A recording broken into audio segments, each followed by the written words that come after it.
Hello everyone and welcome back to our channel. Have you ever found yourself lost in a book or a movie, completely captivated by a world filled with impossible creatures, from the soaring dragons of epic fantasies to the mysterious beings lurking in ancient myths? These creatures have a special way of igniting our imagination. They represent our deepest fears, our greatest hopes, and the boundless power of human creativity. Today, we're embarking on an extraordinary journey to explore 5 of the most fascinating mythical creatures from around the globe. We'll dive into their origins, uncover their stories, and discover why they continue to hold such a powerful grip on our collective psyche. So, grab your sense of wonder, and let's enter the magical world of legendary beasts. First up, let's talk about one of the most iconic mythical creatures of all time, the dragon. When you hear that word, what comes to mind? A massive fire-breathing reptile with wings, right? That's the classic Western dragon, but the world of dragons is incredibly diverse. Today, we're focusing on a specific type that you might have seen but not known its name, the wyvern. Unlike its four-legged cousins, the wyvern is a bipedal dragon, meaning it has 2 legs and a pair of wings. Its forelimbs are its wings, much like a bat. This distinction is really important, especially in the world of heraldry, which is the study of coats of arms and family crests. In medieval Europe, wyverns were incredibly popular symbols. You'd find them emblazoned on shields, banners, and royal seals. They represented strength, protection, and sometimes righteous fury. Seeing a wyvern on a coat of arms was a clear message. Mess with this family, and you'll face a fierce, powerful protector. But wyverns weren't just symbols of war. In some tales, they were guardians of treasure or remote untamed lands. Their presence signified a place beyond the reach of ordinary mortals, a realm where magic and danger intertwined. Their streamlined, 2-legged form makes them seem more agile and bird-like than other dragons, a swift and deadly predator of the skies. The next time you're watching a fantasy movie or playing a video game, keep an eye out. You'll be surprised how many of the dragons you see are actually wyverns, a testament to their enduring and powerful visual appeal. Now, let's travel from the rugged mountains of European folklore to the enchanted forests of Norse mythology. Here, we meet our second creature, the elf. Forget the small, cheerful helpers from Christmas stories for a moment. The original elves, or alphas, as they were known in Old Norse, were a far more complex and powerful race. They were described as luminous, beautiful beings, almost divine in their appearance. Living in the realm of Alfheim, one of the 9 worlds in Norse cosmology, they were closely linked to nature, fertility, and magic. They were seen as demigods, possessing skills and wisdom far beyond those of humans. These ancient elves were divided into 2 groups, the light elves and the dark elves. The light elves were said to be fairer than the sun, while the dark elves were described as being blacker than pitch and lived underground. This duality shows that they weren't just benevolent spirits. They could be both helpful and dangerous. They could bless your crops and livestock, but if offended, they could cause illness or misfortune. This connection to the natural world and their magical abilities made them figures of both reverence and fear. Over the centuries, this image has evolved, thanks to authors like J.R.R. Tolkien. The popular image of elves has become one of tall, graceful, and wise beings with pointed ears who are masters of archery and ancient lore.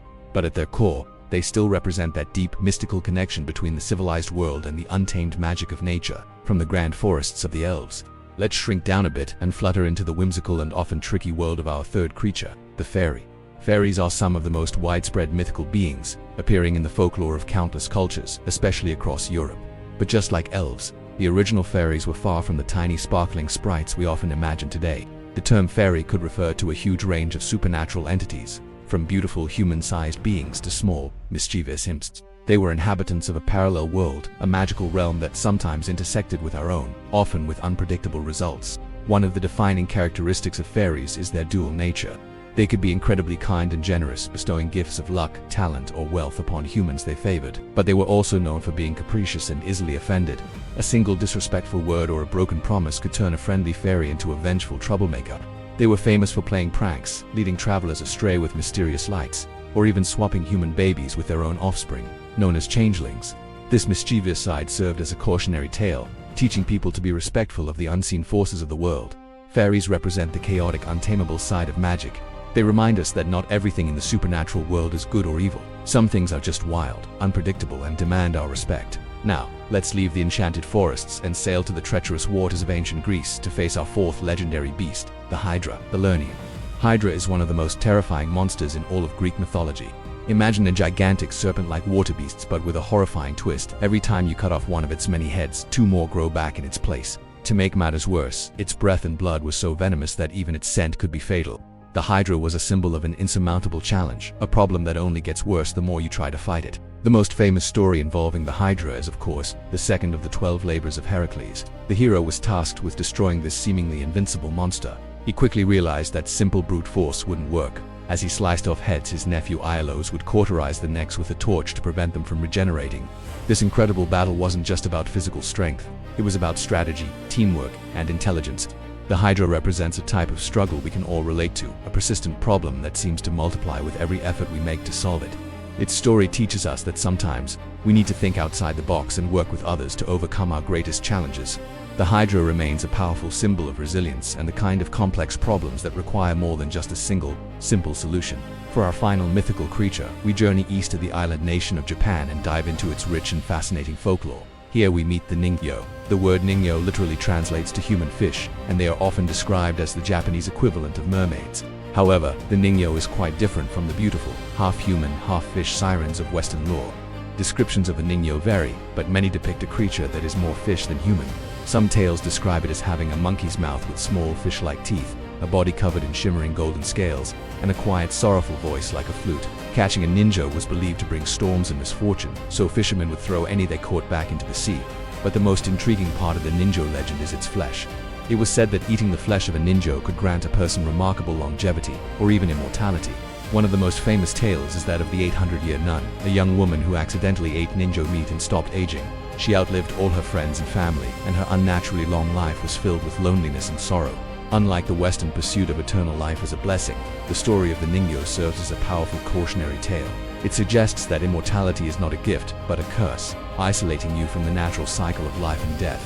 The Ningyo is a beautiful and melancholic creature that prompts us to think about the true meaning of a well-lived life. And there you have it, 5 incredible mythical creatures that have sparked human imagination for centuries.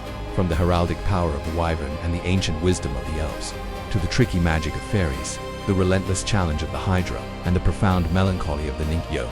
Each of these beings tells us something unique about the cultures that dreamed them up and, in turn, something about ourselves. They are more than just monsters or magical spirits. They are reflections of our hopes, fears, and our endless capacity for wonder. Which of these creatures fascinates you the most? Or is there another mythical beast you'd love for us to explore? Let us know in the comments below. Thank you so much for joining us on this magical journey today.